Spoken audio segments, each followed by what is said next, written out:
Welcome back. All right, so I'm starting my day off with something a little different today. Normally, I'm starting off talking about hockey and everything, but I wanted to talk about a concert that I got tickets for as soon as they were available. That I'm very excited about going to. That will take place on a night where hockey will probably be pretty busy.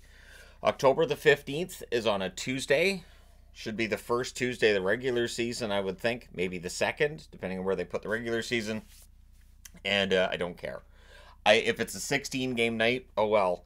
Honestly, Evanescence is a headliner. Never seen him. That's a band that Yvonne and I have talked about wanting to go see, so we're definitely excited about going to see that. Hailstorm, we've seen in concert twice. I guess just twice, so this will be our third time seeing him. Lizzie Hale, still the best vocalist that I've seen live. And The Warning, who I discovered at, I believe that was the 3 Days Grace concert that they played, and absolutely fantastic band. Very talented, very young, and really honestly, I think their best work is yet to come. The Warning's got some really good hooks in their new songs as well.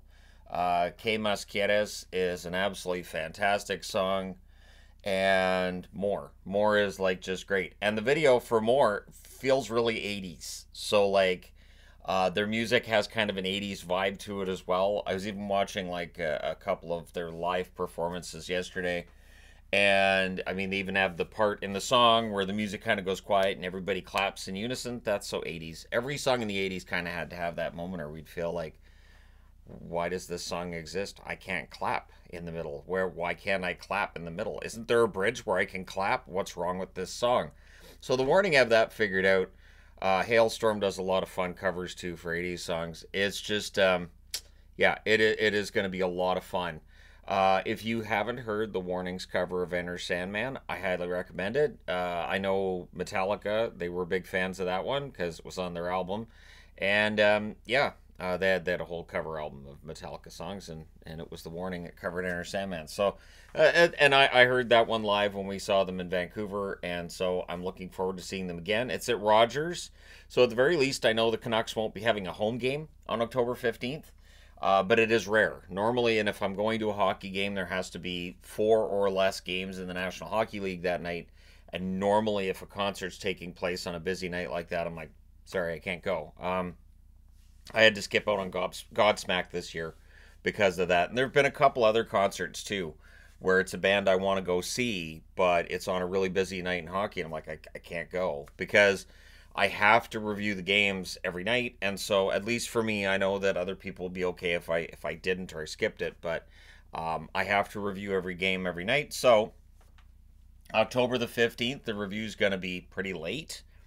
I'm okay with that. It might be kind of sparse in terms of notes and information, especially if it's a really busy night and I just want to go to bed after the concert. And I'll probably be doing a lot of attempts to control the volume of my voice because since my ears will probably be ringing, I may not know how loud or how quietly I am speaking, which can happen. Although I will say Hailstorm and The Warning are not bands that play too loud. And that's definitely a thing. There have definitely been concerts where Yvonne and I've talked to each other after and said, why were they so loud? Like, if honestly, I understand you need a certain amount of volume, but at times it's like, I don't think I needed my eardrums to burst tonight. I don't think I needed that. And some bands understand that. Like when we went and saw Tool, I didn't think Tool was too loud at all. The balance was great. And that sometimes is half the battle because I know of all the bands I've seen live, and we're definitely going to do a video on our favorite concerts. I've been talking to Yvonne about that again. But Bullet for My Valentine was a band I absolutely loved. And then I saw them live and I was like, nope, because the balance was all off. I couldn't hear the vocals. The bass was too loud in points. I couldn't even tell what song it was. And that was frustrating because they were opening for Slipknot, and Slipknot, everything was fine. So it was something in the setup for Bullet for My Valentine that just didn't work. And they were the only band that night that sounded like that. Motionless in White was fine. And so yeah, and there you go. So I'm excited enough about this concert to want to do a video on it. I know people might be waiting for more wrestling content, and it's gonna come soon. I did watch parts of Dynamite last night, and I found myself thinking, I mean, it's okay. It's all right, but again, it didn't do anything to really draw me back in and make me say, "Wow, I really need to watch this next week." But I may do a video on that really soon, so stay tuned for that. But I wanted to share this morning. I've had this board just with these three band names since early yesterday. And I was like, all right, when I find some time, and then here we are.